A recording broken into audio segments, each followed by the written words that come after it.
जुड़ चुके हैं हमारे साथ, स्टूडियो में आ चुके हैं। तो प्रेम जी, पहले तो एक टिप्पणी करिए। ये 5 जो कैबिनेट आपको दिखाई दे रही है, 5 लोग शपथ ले चुके हैं, अलग अलग समुदाय, मतुआ, राजवंशी या फिर अग्निमित्रा पॉल की हम बातचीत करें, खुदीराम टुडू की बातचीत करें, दिलीप घोष की हम बातचीत करें, एक टिप्पणी आपकी। हाँ देखिए, पहले जो 6 लोग हैं मुख्यमंत्री समेत, उसमें आप एक महिला को भी शामिल किया गया है। हालांकि महिला ज़्यादा होना चाहिए ऐसा एक्सपेक्टेशन था ज़रूर लोगों को। तो अभी तो पूरी कैबिनेट बनने दीजिए। एक, हाँ वो देखना बाकी होगा कि 6 में एक तो एक क्वेश्चन उठता है, एक मन में बात आती है। दूसरा है कि यहाँ दिलीप घोष को सबसे पहले शपथ दिलाई गई तो उनकी वरीयता जो है वो भी दिखती है। और उसके बाद आदिवासी समुदाय से भी टुडू जी हैं, तो वो भी एक महत्वपूर्ण बात है। इसलिए महत्वपूर्ण बातों को मैं थोड़ा ध्यान दिलाना चाहता हूँ। तो इस हिसाब से देखें तो ये एक पहली जो कैबिनेट का शपथ ग्रहण है, बाद में विस्तार होगा, वो दिखता है। लेकिन इस पूरे शो में दूल्हा तो नरेंद्र मोदी ही नजर आए, ये भी हमें नजर आया। चलिए, वो अब आपका अपना आकलन है, लेकिन नहीं, आप क्यों, आपकी बातों से ऐसा लग रहा है कि आप खुश भी हैं, ना खुश भी हैं, अपनी नाराजगी भी जतानी है, लेकिन दिखा नहीं पा रहे हैं। थोड़ी तो खुशी जाहिर करनी आप नाराज फूफा की तरह भी है। देखिए, राजनीतिक विश्लेषण जो है इन सब चीजों से ऊपर उठ के हो तो ज्यादा अच्छा है। अलग बात है कि हम नहीं कर पाते हो तो हमारी आलोचना होगी, लेकिन इन चीजों से ऊपर उठ के होना चाहिए कि हम चीजों को पढ़ने का भी प्रयास करें और बिटवीन द लाइंस दिखाने का प्रयास। बीजेपी के जेस्चर से इनकार नहीं कर सकते। आपने देखा कैसे उन्होंने माखनलाल सरकार, जो उनके संस्थापक सदस्यों में से हैं, वरिष्ठ हैं, 98 साल की उम्र है, उनको जिस तरह का जेस्चर दिखाया, प्रधानमंत्री ने पैर छूकर आशीर्वाद लिया, उन्हें गले लगाया, उनका सम्मान किया, ये बाकी पार्टियों में कम से कम अभी तो नहीं देखने को मिलता। इतना तो जरा वो तस्वीर भी रख दीजिए। देखिए, वो तस्वीर जो है, प्रधानमंत्री जी ने जिस दिन चुनाव नतीजे आए थे उसी दिन अपने कार्यकर्ताओं के बलिदान, त्याग सबको याद किया था और उसी को एक मौका स्मरण योग्य बनाने के लिए उन्होंने ढूंढ करके सबसे पुराने कार्यकर्ताओं को लाकर सम्मानित किया। तो वो एक जेस्चर वो दिखा रहे हैं कि कार्यकर्ताओं की बदौलत उनको ये जीत हासिल हुई है। लेकिन यहीं पर मैंने तब भी ये बात कही थी और अब भी मुझे ये कहना जरूरी लगता है कि आप मुख्यमंत्री तो आफ्टर ऑल तृणमूल कांग्रेस से लाए हुए व्यक्ति को ही बना रहे हैं। तो आप अपने कार्यकर्ताओं का जो शब्दों में जो आपने सम्मान किया उसको आप यहाँ पर कंपनसेट कर रहे हैं स्टेज पर, लेकिन मुख्यमंत्री बनाकर प्रेम जी, मैं वही कह रहा हूँ। आप देखिए, श्यामा प्रसाद मुखर्जी के साथ रहे माखनलाल सरकार, जहां से आइडियोलॉजी निकली, जनसंघ की स्थापना उनके साथ इन्होंने की, उनके साथ जेल गए। और अगर मॉडर्न पॉलिटिक्स में और जो बीजेपी की पुरानी जहां से आइडियोलॉजी निकली उसको कनेक्ट करते हैं माखनलाल सरकार। आप सर ईमानदारी से बताइए, मैं इसीलिए बोल दिया कि आप नाराज फूफा की तरह बिहेव कर रहे हैं, इसलिए कि आप एक बात बताइए, किसी दूसरी पार्टी में क्या आप ऐसी तस्वीर की कल्पना कर सकते हैं? जरा वो तस्वीर रख दीजिएगा। माखनलाल सरकार से जब प्रधानमंत्री मोदी ने मुलाकात की थी, शॉल उड़ाया था, उनके पैर उन्होंने चरण स्पर्श किए थे। प्रेम सर, हाँ अच्छा, आप ही देखिए, हाँ देखिए, हर जो प्रोग्राम होता है, हर कार्यक्रम जो होता है, कुछ विशिष्टता बनाई जाती है। तो इस कार्यक्रम में यही विशिष्टता बनाई गई कि हम कार्यकर्ताओं का सम्मान करते हैं। नहीं, ये सवाल नहीं था, मैं ये पूछ रहा हूं, आप किसी दूसरी पार्टी में ऐसी तस्वीर की कल्पना कर सकते हैं? दूसरी पार्टी में दूसरी विशिष्टता दिखेगी। अरे ये वाली कल्पना कर सकते हैं सर? अरे ये कल्पना, मुझे अभी मुजवानी याद नहीं है तो मैं उदाहरण नहीं दे पाऊंगा, लेकिन ऐसा नहीं कि पुराने कार्यकर्ताओं को कभी दूसरी पार्टियां सम्मान नहीं करती आई हैं। ऐसे उदाहरण तो हम बचपन से देखते आए हैं। जो भी बुजुर्ग कार्यकर्ता होते हैं उनका सम्मान किया जाता है। लेकिन हाँ, यहाँ ये बात जरूर उठेंगे, ना पार्टी में आप जगह दोगे, ना सरकार में जगह दोगे, यूं छुच्छे सम्मान करने से क्या होगा। हमारे साथ देखिए रमनीक वत्स भी जुड़े हुए हैं। रमनीक जी, कहा जा रहा है कि इस जीत में संघ की भी बड़ी भूमिका रही है, तमाम मीडिया रिपोर्ट्स भी ये कहते हैं। तो जरा क्या आगे आप इसका कोई असर देखेंगे? क्या इसकी कोई तस्वीर आगे नजर आएगी? मुझे लगता है कि भारतीय जनता पार्टी की एक पूरी की बात करें तो आरएसएस से जुड़ा हुआ है। और आरएसएस का अर्थ ही यहाँ पे आप देखें कि जिस तरह से प्रधानमंत्री जी ने आप माखनलाल सरकार को सम्मान दिया, चाहे भूपेन हजारिका की बात करें, चाहे ऐसे बहुत अनगिनत ऐसे लोग हैं जिनको कभी भी सम्मान के दृष्टिकोण से नहीं देखा जाता था। और पहली बार मैंने देखा भारतीय जनता पार्टी की 2014 से लेकर के जो अब तक की श्रृंखला ऐसी रही है कि एक बर्तन मांजने वाली महिला को भी आप देखिए कि यहाँ पे एमएलए का टिकट दिया जाता है और उसके बाद फिर वो जीत भी जाती हैं। जिसको आर्जिकल मेडिकल कॉलेज को बंगाल की धरती पे ही ममता सरकार में तार तार किया गया उसके साथ, और उसकी मां को यहाँ पे सम्मान दिया जाता है। जिस तरह से आप देखिए कि मुर्शिदाबाद में शाहजहां शेख जो टीएमसी के जो इनके बहुत बड़े नेता माने जाते थे, उनको जिस तरह से महिमा मंडित करती थी, और वहीं पे उसी धरती पे आप देखिए कि महिलाओं को जिस तरह से सम्मान दिया गया, मुझे लगता है कि ये चीजें आनी चाहिए। और खास करके मां माटी मानुस की बात तो करती थी ममता बनर्जी और उनकी सरकार, लेकिन वास्तुतः में देखा जाए तो मां माटी मानुस को पहली बार यदि सम्मान मिला है तो आप रोक रहे हैं। बड़ी खबर जरा अपडेट बताते चले। अच्छा, ये एक तस्वीर है कि सोशल मीडिया से सीएम पद नहीं हटाया ममता बनर्जी, भले बर्खास्त हो गई हैं, तब भी खुद को मुख्यमंत्री मानकर चल रही हैं। इधर नए मुख्यमंत्री बन गए, शपथ ले लिया है शुभेंदु अधिकारी ने। इसको किस तरीके से देखेंगे प्रेम जी, मतलब क्या कहेंगे? जैसे कि छोटे बच्चे जब बचपन में खेला करते थे क्रिकेट और आउट हो जाते थे तो कहते थे कि भाई हम नहीं खेल रहे, हम आउट हो गए, लेकिन हम नहीं मानते। ममता बनर्जी मतलब किस तरह का ये बिहेव कर रही है? भाई सीनियर लीडर रही है टीएमसी की, उन्होंने लेफ्ट के किले को ढाया, जमीन से जुड़ी हुई नेता है, हारने के बाद हार मानने को तैयार नहीं, सीएम अपना जो प्रोफाइल है उसे हटाने को तैयार नहीं। देखिए, प्रोफाइल हटना हटाना तो समय की बात है, हो सकता है शाम में आपको नजर आए कि वो हटा दें, लेकिन मूल बात जो है कि उन्होंने इस्तीफा नहीं दिया, वहां पर आए तो बात हम कर सकते हैं। देखिए, मुझे लगता है कि सुप्रीम कोर्ट ने जब महाराष्ट्र वाले मामले में सुनवाई की थी तो उद्धव ठाकरे से कहा था कि अगर आपने इस्तीफा नहीं दिया होता तो हम आपको रीस्टोर कर देते, और उन्होंने उस सरकार को राज्यपाल के तमाम फैसलों को गलत बताते हुए असंवैधानिक भी सुप्रीम कोर्ट ने बताया था।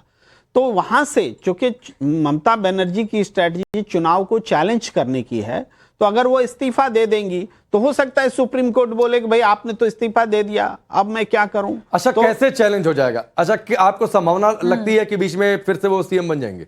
नहीं, उसकी बात हम नहीं करें, ये तो सुप्रीम कोर्ट में बात वो ले जाने की नहीं, आप मान लीजिए क्या फैसला आ सकता है अधिक से अधिक आपके हिसाब से? जब सुप्रीम कोर्ट कह चुका है उद्धव ठाकरे को कि अगर सर वो तुलना मत करिए ना, वो मामला और ये मामला अलग है। उसी वजह से आपको कैसे लगता है कि एक जैसा मामला? उसी वजह से ये इस्तीफा नहीं, आपको कैसे लगता है एक जैसा मामला? मैं तो बता रहा हूँ कि सुप्रीम कोर्ट ने बहुत सारी बातें कही हैं, सबकी एक साथ तुलना थोड़ी नहीं हो सकती है। आपको कैसे लगता है कि ये दोनों एक जैसा मामला है? सारा प्रश्न कर लीजिए, बोलने दीजिए। नहीं, मैं बोलने दे रहा हूँ, मैं सिर्फ ये पूछ रहा हूँ, बताइए दोनों मामला एक जैसा कैसे लग रहा है? इसलिए कि वो सरकार भी असंवैधानिक हुई थी और घोषित हुई थी सुप्रीम कोर्ट में, और उद्धव ठाकरे ने जो चुनौती दी थी, देर में आया था फैसला, और सुप्रीम कोर्ट ने कहा था कि भाई आपने अगर इस्तीफा नहीं दिया होता तो हम आपको रीस्टोर कर सकते। नहीं, अच्छा एक मिनट, आपको क्या लगता है कि वो 27 लाख वोट वाला जो मामला है वो इनके फेवर में आ जाएगा? आपको यही लगता है सर?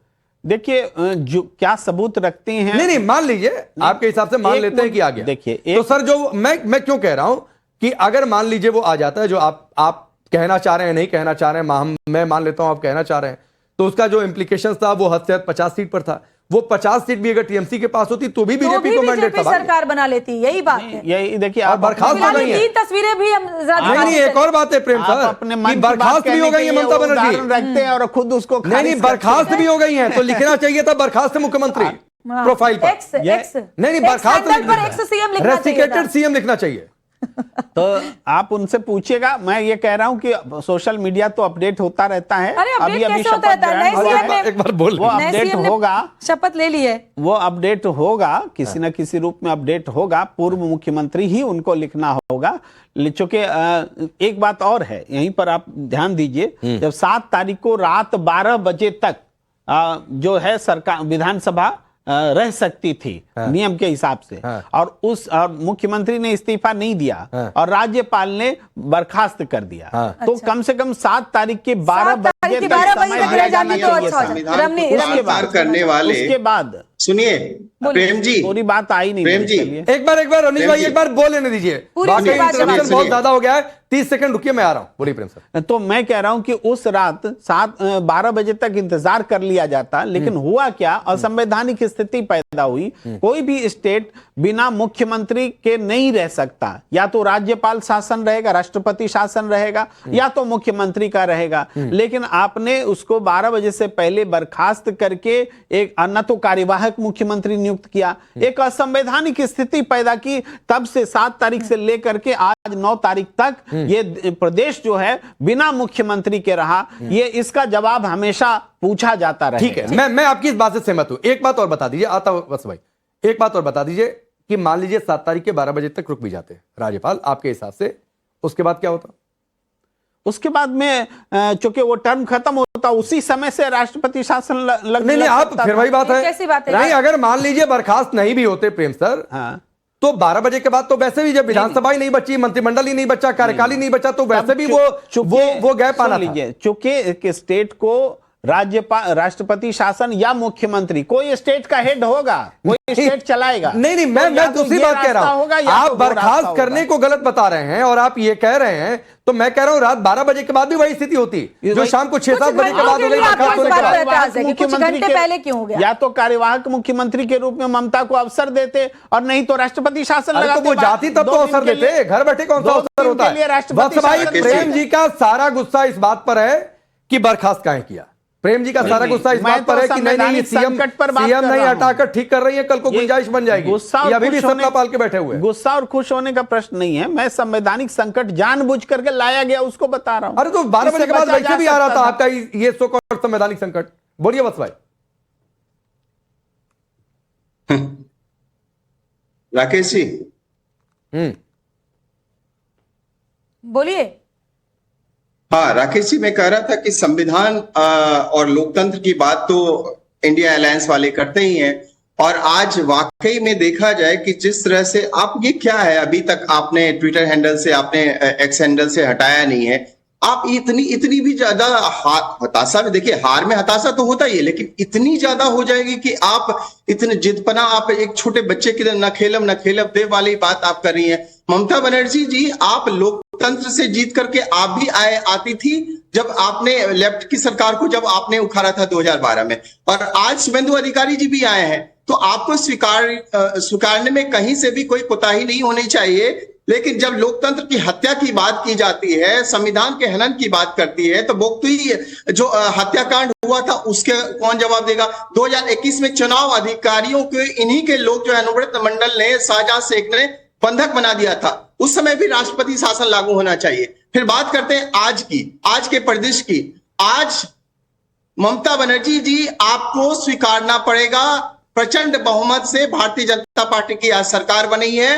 207 सीटें लेकर के वो आई है। आम जनमानस ने आपको उठारा है। आपकी शिक्षक भर्ती घोटाला को नकारा, राशन घोटाला को नकारा। कभी भी सीएम, ये मैं कहना चाहता था एक चीज, अगर मुझे क्लियर करने दीजिए। देखिए श्वेता जी, मैंने कहा कि जिस तरह से भ्रष्टाचार और कट मनी की संस्कृति चला करती थी ममता बनर्जी जी की सरकार में, उसको जनता ने नकार दिया।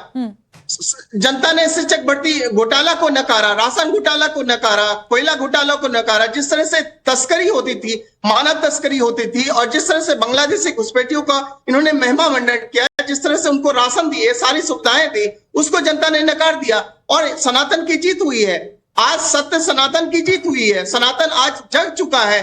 जिस तरह से M4 ममता, M4 मुसलमान की तुष्टिकरण की राजनीति की पराकाष्ठा तक पहुंचती थी, पहुंचाने का कुछ दिखा रहे हैं, किया जाता था, उसको जनता ने नकार दिया है। देखिए, मैं एक चीज दिखाना चाह रहा हूं कि ममता बनर्जी का एक्स अकाउंट सस्पेंड हो गया है। अच्छा। सस्पेंड है, मुझे लगता आप है लोग देख सकते हैं। अच्छा। तो सस्पेंड हो गया है। अगर ये सही है तो @ममता बनर्जी, ये नहीं, कहां से सस्पेंड है भाई? नहीं सस्पेंड है, कोई और अकाउंट आप देख रहे हैं। देखिए ये कहां सस्पेंड है? देखिए अकाउंट का नाम ये पढ़िए। अरे आपका फोन गड़बड़ है। देखिए, अरे आपका फोन गड़बड़ है।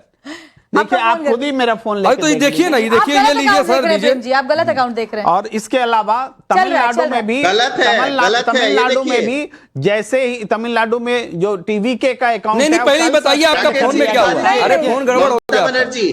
देखिए इसमें, अरे फोन गड़बड़ है सर, देखिए ना, ये देखिए। मैं बता रहा हूँ, देखिए मैंने कहां से देखा है, बता रहा हूँ। तृणमूल कांग्रेस, कोई आपको स्क्रीनशॉट तो नहीं भेजा?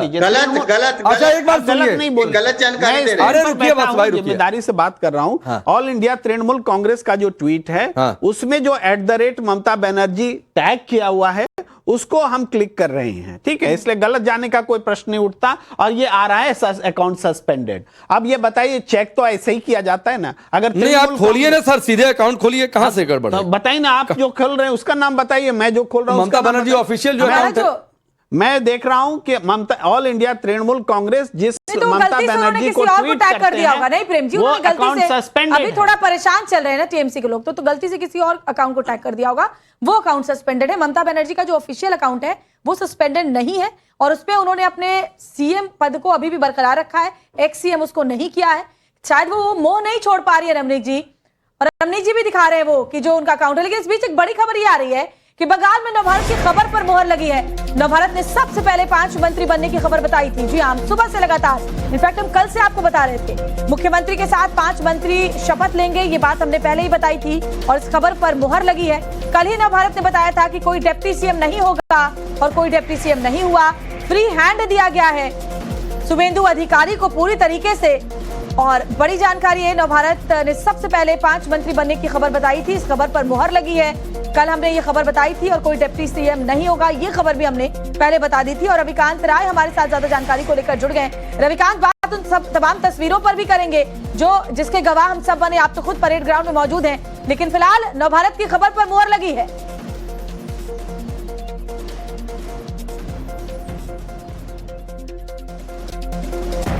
रविकांत, श्वेता एक बार अपना सवाल दोहराएंगे? रविकांत, हमने पहले ही दिखाया था, आप लोग ग्राउंड रिपोर्टर्स हैं, उन्होंने पहले ही खबर भेजी थी कि 5 मंत्री शपथ लेंगे, और हुआ भी वही। खबर पर मुहर लग गई है नवभारत के।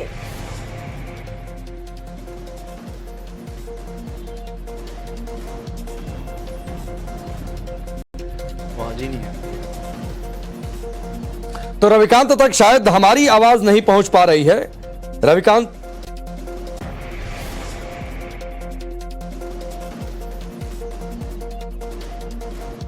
तो चलिए एक बार फिर से ये खबर आपको बता रहे हैं कि नवभारत ने सबसे पहले 5 मंत्री बनने की खबर दिखाई थी। वो खबर सत्य हुई। हमने ये भी बताया था कोई डिप्टी सीएम नहीं, सिर्फ मुख्यमंत्री, वो भी खबर सही साबित हुई है। और ये पूरी कैबिनेट है। टीम शुभेंदु आपकी टेलीविजन स्क्रीन पर है। प्रेम सर कह रहे थे अकाउंट सस्पेंड हो गया। प्रेम सर अकाउंट तो अपनी जगह है। 53 मिनट पहले उन्होंने एक पोस्ट भी किया है रविंद्रनाथ टैगोर की जयंती को लेकर, और उसमें नाम तो नहीं दिया, लेकिन एग्रेसिव नेशनलिज्म को लेकर तंज भी कस दिया है। प्रेम सर, मोबाइल से बाहर निकलिए, आपसे पूछा कुछ मोबाइल में गड़बड़ है आपके। तो ये बात तो मैं सुबह से बोल रहा हूं कि जो नेशनलिज्म है, और गुरु रविंद्रनाथ टैगोर जी का आज जयंती है, और नेशनलिज्म के सबसे प्रखर विरोधी थे वो, और आज नरेंद्र मोदी जी उनको जाके प्रणाम कर रहे हैं, तो क्या वो प्रायश्चित कर रहे हैं अपने नेशनलिज्म के स्लोगन पर? ये सवाल तो आज आपको नेशनलिज्म से क्या दिक्कत है? नेशनलिज्म से दिक्कत मुझे इसलिए है क्योंकि मैं भी गुरु रविंद्रनाथ टैगोर को मानता हूं, और वो उनकी इस बात से सहमत हूं कि प्रथम विश्व युद्ध भी राष्ट्रवाद के ही कारण हुआ था। और मैं इस बात को आज से भी जोड़ता हूं कि अमेरिका फर्स्ट जो है वो राष्ट्रवाद भी आज युद्ध का कारण बना हुआ है। तो जो गुरु रविंद्रनाथ टैगोर थे वो तब जो बोल रहे थे वो आज भी सही साबित हो रहा है। तो राष्ट्रवाद जो है उसका सीधा सा जो मतलब है एक देश, एक जमीन, एक संस्कृति। तो ये जो है एक बनाने का जो प्रयास होता है, और हम सबसे श्रेष्ठ, तो वो भावना उसको अंतरराष्ट्रीयतावाद से जोड़ते थे गुरु रविंद्रनाथ। और सनातन भी यही है। सनातन भी पूरी सृष्टि और पूरी कायनात के साथ में जुड़ी हुई बातें होती हैं। कोशिश की थी। इस बीच देखिए अभिषेक बनर्जी भी ट्वीट कर चुके हैं। तमाम बातें हम सामने रखे लेंगे। रविकांत, पहले ही आप, क्योंकि हमारे तमाम जो रिपोर्टर्स हैं ग्राउंड जीरो पर मौजूद हैं, पहले ही खबर आप लोगों ने भेजी भी थी और हमने वो दिखाई भी थी कि कैसे 5 विधायक जो है मंत्री पद की शपथ लेंगे शुभेंदु अधिकारी के अलावा। उस खबर पर मुहर भी लगी है नवभारत के।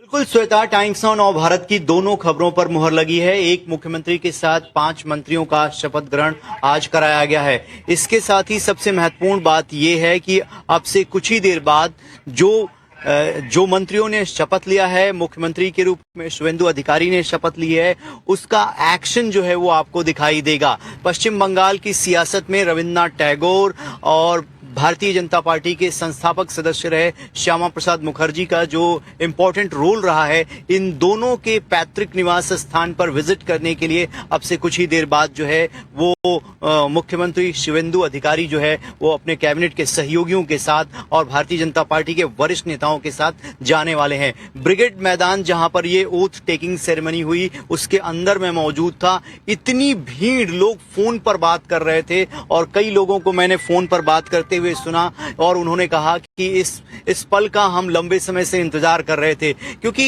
एक तरीके की यहाँ पर आप कहिए कि लोगों के ऊपर कुछ बंदिशें थी, चाहे वो सनातन धर्म से जुड़े हुए लोग हैं, चाहे वो युवा हों, रोजगार की समस्या थी, भ्रष्टाचार की समस्या थी, तो उनका ये मानना है कि रविकांत राय, प्रधानमंत्री नरेंद्र मोदी ने पोस्ट किया है कि जनशक्ति को मैंने आज प्रणाम किया है, वो जनशक्ति जिन्होंने हमें आज ये जीत दिलाई है, उन बंगाल की जनता को, बंगाल की जनशक्ति को मैंने नमन किया है।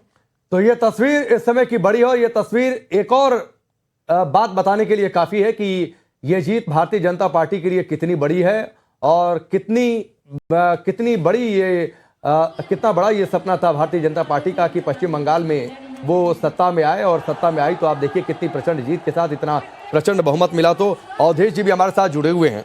अवधेश जी, ये तस्वीर है प्रधानमंत्री मोदी मंच से, जो सामने भीड़ है, जो जनता है, झुककर प्रणाम करके वो अभिवादन कर रहे हैं।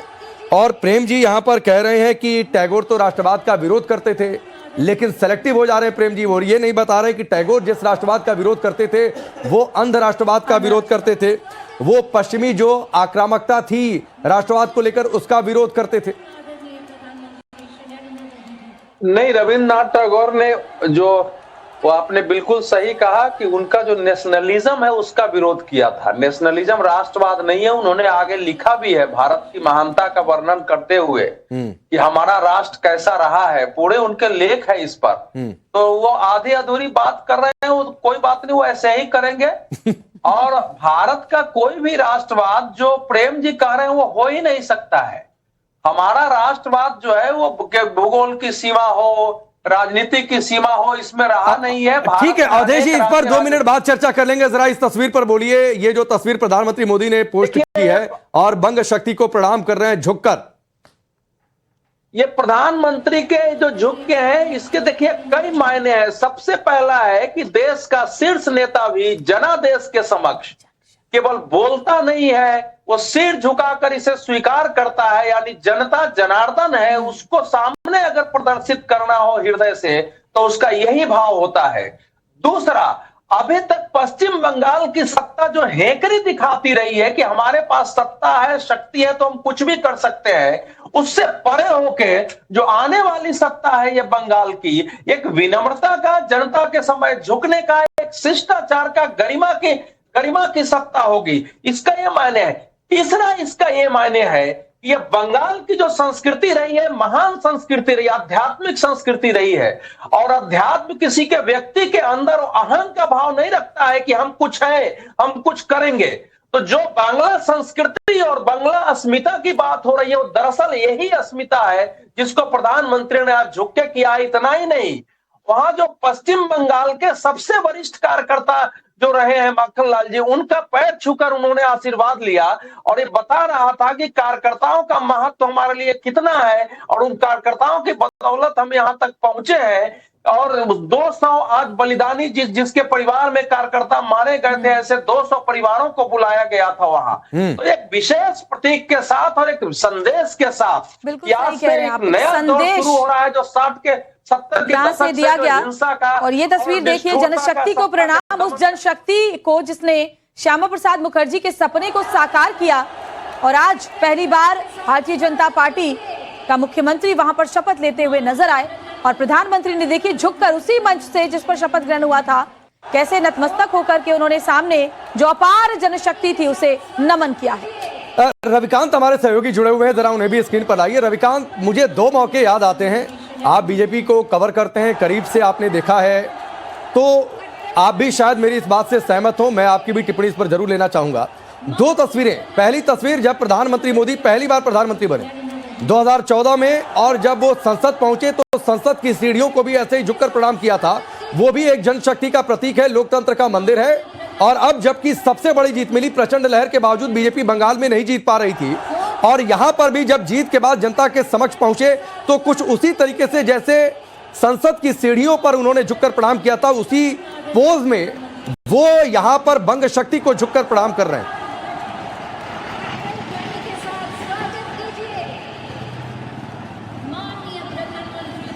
बिल्कुल राकेश, और उसी तरीके से जन सैलाब ने उनको रिस्पॉन्ड भी किया। जिस वक्त प्रधानमंत्री एयरपोर्ट से निकले थे यहाँ पर परेड ग्राउंड के लिए, सड़क के दोनों किनारे लोग खड़े थे और जय श्री राम के नारे लगाए जा रहे थे। जय श्री राम का नारा लगाना कोई बहुत अचरज की बात नहीं है, लेकिन वेस्ट बंगाल में जब से टीएमसी की सरकार रही है, इस तरीके के नारों पर बहुत सारे उत्पात हुए हैं और बहुत लोगों के साथ मारपीट की घटनाएं पहले जो है वो नोटिस में आई है। लेकिन अब बदलाव जो है यहाँ की जनता भी महसूस कर रही है, और प्रधानमंत्री ने जब ब्रिगेड मैदान के अंदर क्राउड को देखा, उनको नमन किया और उसके बाद जनता से जो उनका पर्सनल कनेक्ट था वो साफ तौर पर दिखाई दिया है। तो ये एक बड़ी चुनौती थी भारतीय जनता पार्टी के लिए वेस्ट बंगाल में सरकार बनाना, और पिछले 7-8 सालों से बीजेपी के तमाम बड़े नेता लगातार यहाँ पर काम कर रहे थे। तो जाहिर सी बात है कि जब ये सपना साकार हुआ है, ओवरवेलमिंग रिस्पॉन्स जनता का मिला है, तो वो आप तस्वीरों में भी देख सकते हैं। और उसके बाद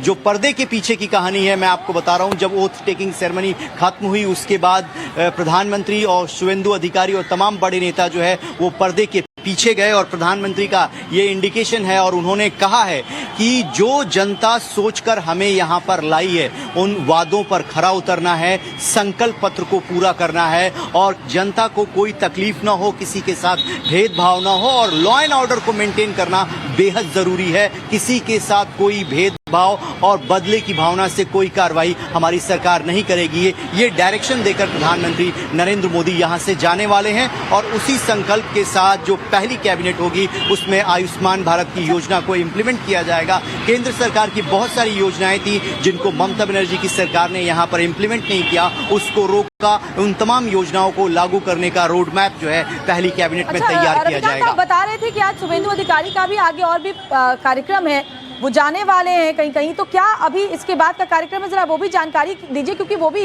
एक मैसेज के तौर पर देखा जाएगा।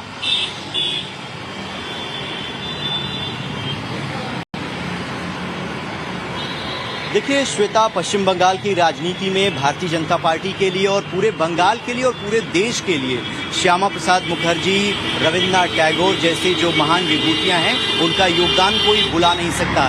ऐसे में अभी जो सूत्र हैं वो ये बता रहे हैं कि प्रधानमंत्री को एयरपोर्ट पर विदा करने के बाद शुवेंदु अधिकारी जो है उनके पैतृक निवास स्थान जो कि कोलकाता के अंदर मौजूद हैं, वहां पर जाने का उनका कार्यक्रम बना हुआ है, और उसमें कैबिनेट के सहयोगियों के साथ, भारतीय जनता पार्टी के वरिष्ठ नेताओं के साथ जाकर एक बंगाल की सियासत में मैसेज देने का प्रयास किया जाएगा कि जो हमारा बंगाल का गौरव है, हमारी अस्मिता, जिसको बार बार ममता बनर्जी जो है अपना वेपन्स के रूप में इस्तेमाल करती, हथियार बनाती, कि जब बीजेपी आएगी तो बंगाली अस्मिता, बंगाली कल्चर को खत्म कर देगी। लेकिन ये तमाम चीजें खत्म नहीं होंगी और इनको और ज्यादा सजोया जाएगा, ये मैसेजिंग जो है वो की जाएगी, और इसीलिए इन दोनों जो महापुरुष हैं उनके पैतृक निवास पर वो जा सकते हैं। ठीक है, एक चीज और अवधेश जी, फिर मैं प्रेम जी से भी एक टिप्पणी लेता हूं। जो बातें मैंने कही, क्या आप ये मानते हैं जो वो कनेक्ट क्या ठीक है? 2014 में संसद की सीढ़ियों को प्रणाम, और उसी पोज में यहाँ पर तो बीच में ये विपक्षी ये कह रहे थे कि ये मोदी लहर वाली चीज नहीं है, तो ये तस्वीर क्या संकेत है कि वो लहर वाला इंजन रिसेट हो गया? मुझे बोलना है जी, हाँ, आप ही को बोलना है। देखिए, बंगाल में बिना लहर के और बिना तूफान के इतना बड़ा परिवर्तन क्या संभव है? 2,92,00,000 वोट भारतीय जनता पार्टी को मिलना, और केवल वोट नहीं है, आप उसके बाद का परिदृश्य देखिए ना।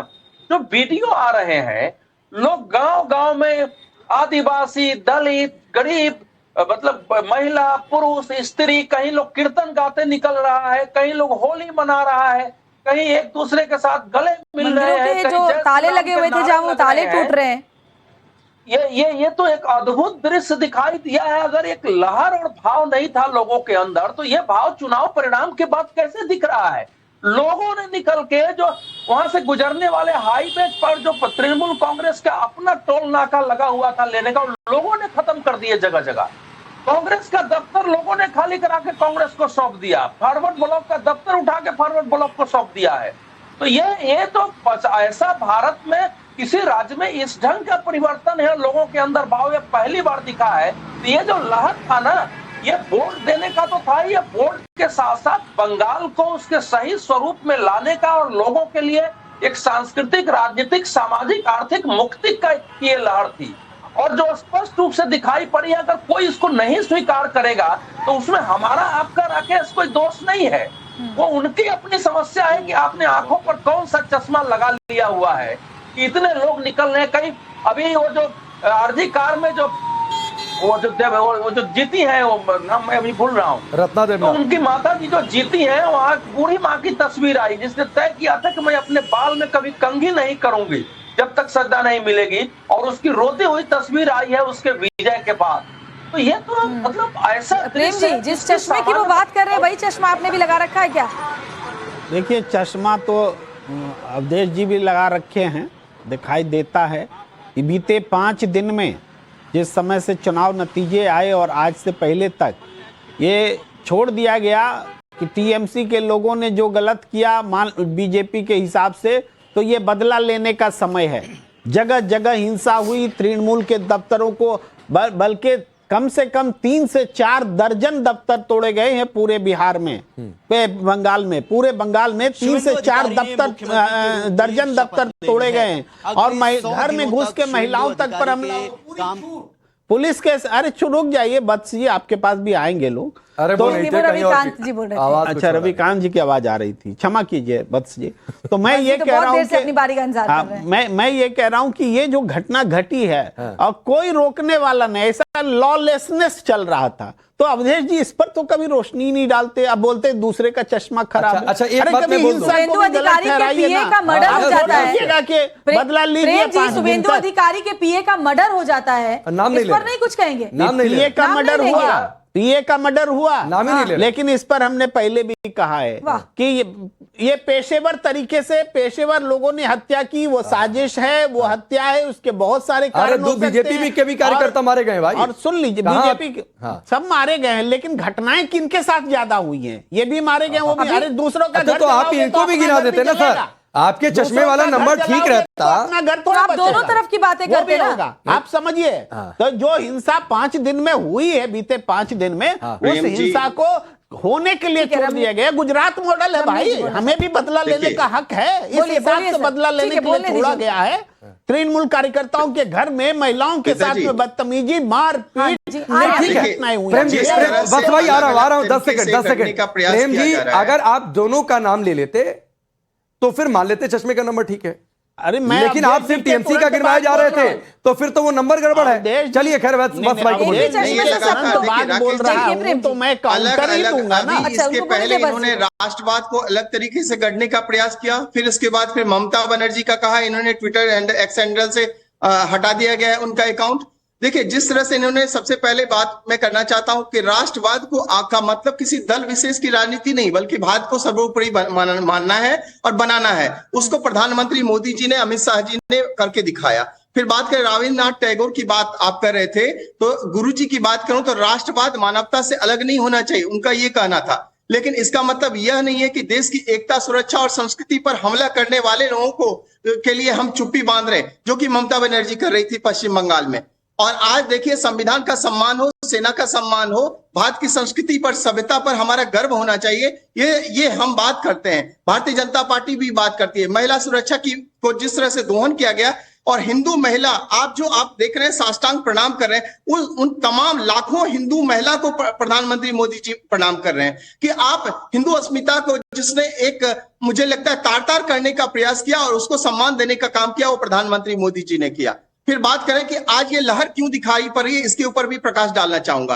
भारतीय जनता पार्टी ने, मुझे लगता है, नरेंद्र मोदी और अमित शाह जी की बात करें तो बंगाल में लगातार ऐसे अभियान चलाए, चाहे सीए की बात करें, घुसपैठ की बात करें, सीमा सुरक्षा की बात करें, दुर्गा विसर्जन को जिस तरह से टारगेट किया जाता था, रामनवमी जैसे प्रमुख मुझे पर्व के ऊपर पत्थरबाजी की जाती थी। और उसके बाद आप देखिए, भारतीय जनता पार्टी ने कानून व्यवस्था और राजनीतिक हिंसा को, एक रोजगार को, जैसे बड़े बड़े मुद्दे दिखाए और आम जनता के बीच में, ये मुझे लगता है एक बहुत बड़ी लहर बनी।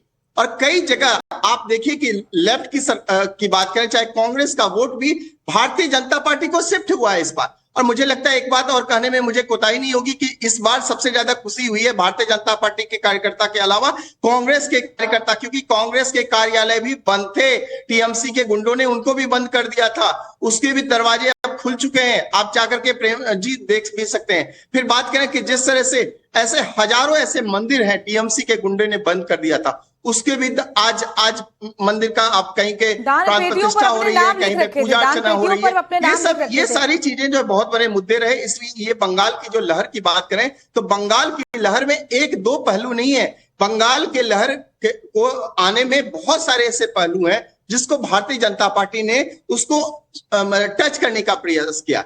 लेकिन जिस तरह से आपने बांग्लादेशी घुसपैठियों का महिमा मंडन किया, आप एक बांग्लादेशी शाहजहां शेख जैसे लोगों को आपने जिस तरह से, अनुव्रत मंडल जैसे लोगों को, बमबाज शौकत मुल्ला को आपने कहा कि मुझे भी अपनी सिक्योरिटी, ममता बनर्जी ने कहा कि मुझे मेरी सिक्योरिटी भी इससे दे दो। तो ये बहुत बड़े मुद्दे बने कि आप एक बमबाज बड़े मुद्दे बने, बड़ी जीत इसलिए हुई। को आप कह रहे और हैं कि मेरी अवधेश सिक्योरिटी भी दे जी, दो। बड़ी जीत के साथ बड़ी चुनौतियां भी आती हैं, क्योंकि देखिए अब नया मंत्रिमंडल होगा, नया अनुभव उनके पास उस तरीके का नहीं होगा, तो एक बहुत बड़ा चैलेंज भी होगा और साथ ही उम्मीदों का एक बड़ा पहाड़ भी खड़ा है जिस जनादेश को उन्होंने हासिल किया है।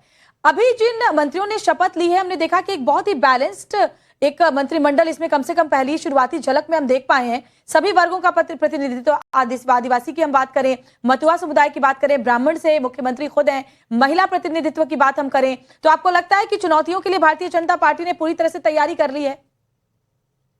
चुनौतियों की तैयारी नहीं करेंगे तो बंगाल को रोकना कठिन हो जाएगा। मैं पहले एक दो बातें जो प्रेम जी ने कहा है, देखिए पश्चिम बंगाल में जो 6 दशक से राजनीतिक हिंसा है वो रुकनी चाहिए। वो अब उसमें चाहे किसी भी पार्टी की ओर से हुई है, प्रतिशोध में निकल के मैंने देखा है कि गांव में विजय आई है, और हालांकि वो बड़ी हिंसा नहीं होती थी, लोग गुस्से में निकल रहे हैं, कोई टीएमसी का है उसके घर पर गए, उसको ऐसे ही मुक्का से 4-5 मुक्का लोग मार रहे हैं, धक्का दे रहे हैं, कहीं किसी के घर में एक लाठी मार दे रहे हैं, ये सब वहां हुआ है और ये धीरे धीरे रुका है और ये रुकना चाहिए। लेकिन भारतीय जनता पार्टी के कार्यकर्ता भी 3 कार्यकर्ता मारे गए हैं और बहुत बेरहमी से मारे गए हैं, विजय जुलूस में बम चला के मारा गया है।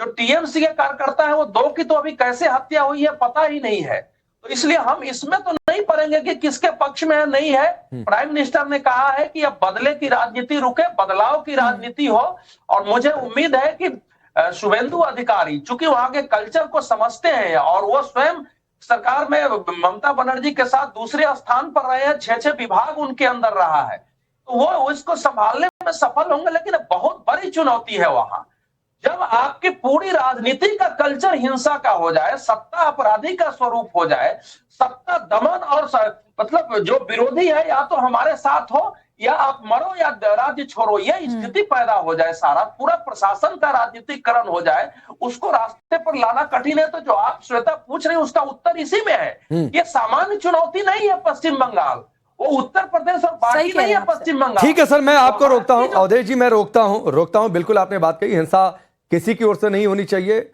और हिंसा रुकनी ही चाहिए, किसी भी राज्य की बात हो, किसी भी जगह की बातचीत हो, लोकतंत्र में हिंसा की कोई जगह